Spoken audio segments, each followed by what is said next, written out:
Your father bought gold. Your grandfather bought gold. And chances are, someone in your family right now is telling you that gold is the safest investment. But here's a question that might make your next family dinner very uncomfortable. What if I told you that this 20-year obsession with gold might have cost Indian families crores in lost wealth? Now, before you close this video, hear me out. I'm not here to bash gold. I'm here with actual data from 2004 to 2024. 20 years. 2 decades of real numbers that will finally settle this debate once and for all. You see, I spent weeks pulling historical data, calculating compound returns, adjusting for inflation, and what I found genuinely shocked me. The gap between perception and reality is massive. Whether you're a first-time investor trying to figure out where to put your hard-earned money, or a millennial tired of getting conflicting advice from parents and financial influencers, this video will give you the clarity you desperately need. We are going to look at gold, hard numbers. Nifty 50 versus gold. And by the end of this video, you'll know exactly what role each should play in your portfolio. So let's dive into the data and discover what actually won this 20-year battle. Let's transport ourselves back to 2004. Manmohan Singh just became Prime Minister. India was buzzing with economic optimism. Now imagine you had 1 lakh rupees to invest. Your options? Put it in gold, which your family trusted for generations.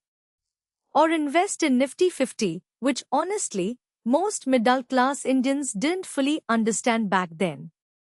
In January 2004, gold was trading at roughly 5,800 rupees per 10 grams. The Nifty 50? It was hovering around 1,900 points. Demat accounts were still a novelty. Online trading felt like science fiction. Most Indians who invested in equity did so through word-of-mouth tips or their local broker. Gold, on the other hand, was simple. Walk into a jeweler, buy gold, keep it in your locker. No paperwork, no complexity. This simplicity is exactly why gold dominated Indian investment psychology. But here's what makes 2004 the perfect starting point for our analysis. India was about to enter one of its most transformative economic phases. IT boom, infrastructure growth, rising middle class, and eventually, multiple market crashes and recoveries. Both gold and Nifty 50 were about to go on a roller coaster ride. The question is, which roller coaster would have made you wealthier? Let's look at the numbers. Okay, here's where it gets really interesting. Let's talk pure returns. That 1 lakh rupees you invested in gold in 2004? By December 2024, it would have grown to approximately 12 to 13 lakh rupees. That's a CAGR of roughly 13 to 14%. Not bad at all, right? Gold almost multiplied your money 12 times. Your parents would be proud. But now let's look at Nifty 50. That same 1 lakh invested in 2004? It would now be worth approximately 20 to 22 lakh rupees. We are talking about a CAGR of around 16 to 17%. Almost double what gold gave you in absolute terms. Now I can already hear some of you saying, but stocks are risky, gold is safe. And you're partially right. Let's look at the journey, not just the destination. During the 2008 financial crisis, Nifty crashed nearly 60%. Gold? It barely moved. In fact, it went up. During COVID crash in 2020, gold again proved its worth as a safe haven. But here's the catch. Every single time Nifty crashed, it recovered and went on to make new highs. Gold's outperformance during crisis was temporary. Equities wealth creation was permanent. The data is clear. If you stayed invested in Nifty 50 for 20 years, you significantly outperformed gold. But this doesn't mean gold is useless. Far from it. Gold played a crucial role during those crashes, and that's exactly what we need to understand. Now let's address something most finance videos ignore. Not all gold investments are created equal. In India, you have three main options, and the difference between them is huge. First, physical gold. The traditional choice. You buy jewelry or coins, store them in a locker, pay making charges, and worry about purity. Here's the problem. Making charges alone can eat up 15 to 25% of your investment. Locker rent adds another cost. And when you sell, you're at the mercy of jeweler rates. Physical gold's actual returns are significantly lower than gold price appreciation. Second option, gold ETFs. These trade on stock exchanges like shares. No storage hassle, high purity guaranteed, easy to buy and sell. Expense ratios are typically 0.5 to 1% annually. Much better than physical gold for pure investment purposes. But the real winner? Sovereign gold bonds, or SGBs, launched in 2015 by RBI, these are absolute game changers. You get the gold price appreciation plus 2.5% interest annually. If you hold till maturity, which is 8 years, your gains are completely tax-free. No capital gains tax. Nothing. Let me repeat that. Tax-free returns on gold appreciation plus guaranteed interest. For a 20-year comparison, SGBs didn't exist for the full period, but since their launch, they've clearly emerged as the superior gold investment vehicle for Indians. If you're buying gold for investment and not buying SGBs, you're literally leaving money on the table. Here's something the data revealed that completely changed my perspective. Gold and equity don't compete with each other, they complement each other. Let me explain with specific examples. Between 2008 and 2012, gold absolutely crushed equity.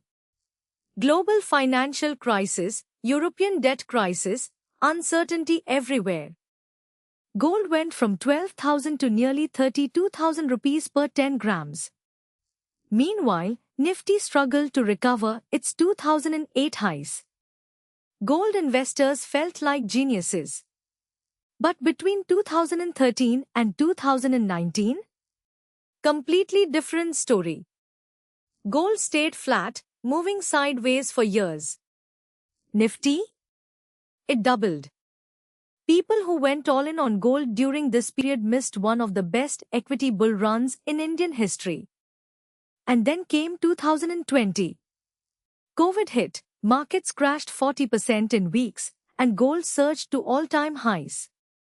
Once again, gold proved it's the ultimate crisis insurance. The pattern is crystal clear. Gold outperforms during uncertainty, fear, and crisis. Equity outperforms during economic growth, optimism, and stability. Neither is always better. The real question isn't gold versus equity. The real question is, what's the right mix? Because if you had both in your portfolio, you would have slept peacefully during every crash while still participating in every bull run. This is the true power of asset allocation, and it's something most Indian investors completely ignore.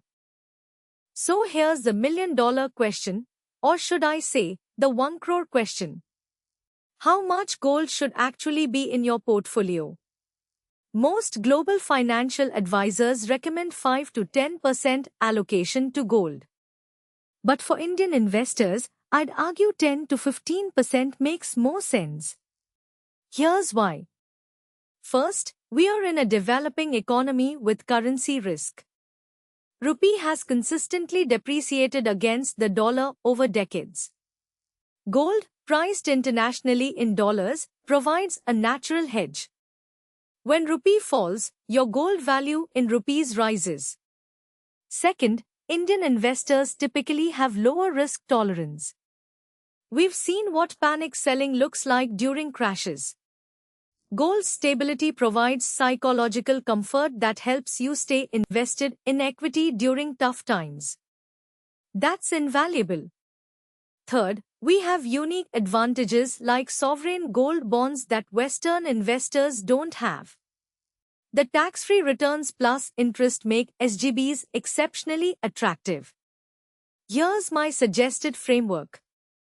For a typical Indian millennial investor, keep 70 to 75% in equity through index funds and mutual funds.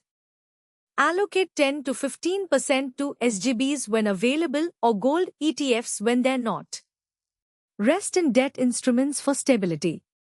Rebalance annually. When gold outperforms, sell some and buy equity. When equity outperforms, trim it and add gold. This simple discipline would have generated fantastic risk-adjusted returns over the past 20 years. Let me leave you with a clear action plan. If you're just starting your investment journey, don't fall into the either-or trap. You need both gold and equity. Start with whatever amount you can. Even 500 rupees monthly in a Nifty 50 index fund and 1 gram of digital gold is a beginning.